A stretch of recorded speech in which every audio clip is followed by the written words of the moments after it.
জলবায়ু পরিবর্তনের প্রভাব কতটা ভয়াবহ হতে পারে এরই মধ্যে তা বুঝতে শুরু করেছে বিশ্ব।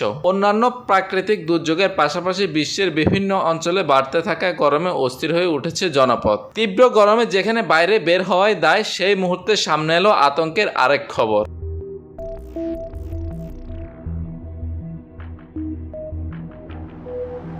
সংবাদ মাধ্যম ইকোনমিস্ট বলছে, বৈশ্বিক উষ্ণায়নের সঙ্গে বাড়ছে মশাবাহিত রোগ ডেঙ্গু। যুক্তরাষ্ট্রের centre for disease control and প্রিভেনশনের মতে সারা বিশ্বে প্রতি বছর ডেঙ্গুতে আক্রান্ত হন অন্তত 10 কোটি মানুষ।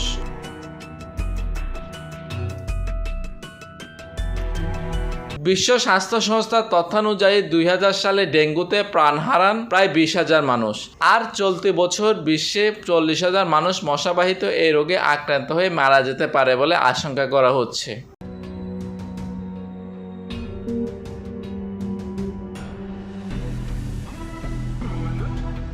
WHO জানিয়েছে, ডেঙ্গুতে সবচেয়ে বেশি বিপর্যস্ত অঞ্চল লাতিন আমেরিকা। 2000 থেকে 2005 সালে সেখানে গড়ে প্রায় 5,25,000 মানুষ ডেঙ্গু আক্রান্ত হন। কিন্তু 2023 সালে অঞ্চলটিতে 46 লাখ মানুষ ডেঙ্গুতে আক্রান্ত হয়েছেন। আর চলতি বছর এরই মধ্যে ওই অঞ্চলে প্রায় 60 লাখ রোগী শনাক্ত হয়েছে, যার মধ্যে সবচেয়ে বেশি রোগী ব্রাজিলে।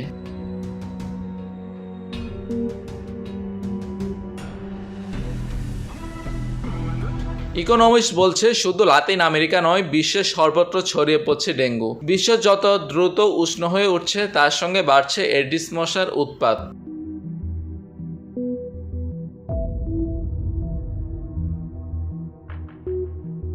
কিন্তু জলবায়ুর বর্তমান প্রবণতা অনুযায়ী এডিস মশা দক্ষিণ ইউরোপ ও যুক্তরাষ্ট্রের বিশাল অংশে ছড়িয়ে পড়তে পারে। এতে আরও 200 কোটি মানুষ ডেঙ্গুতে আক্রান্ত হওয়ার ঝুঁকিতে রয়েছে।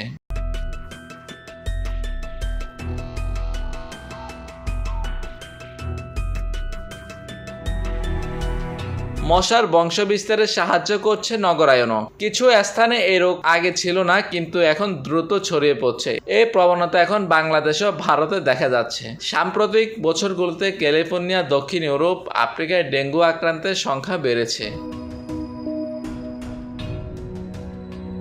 News desk, TBC news.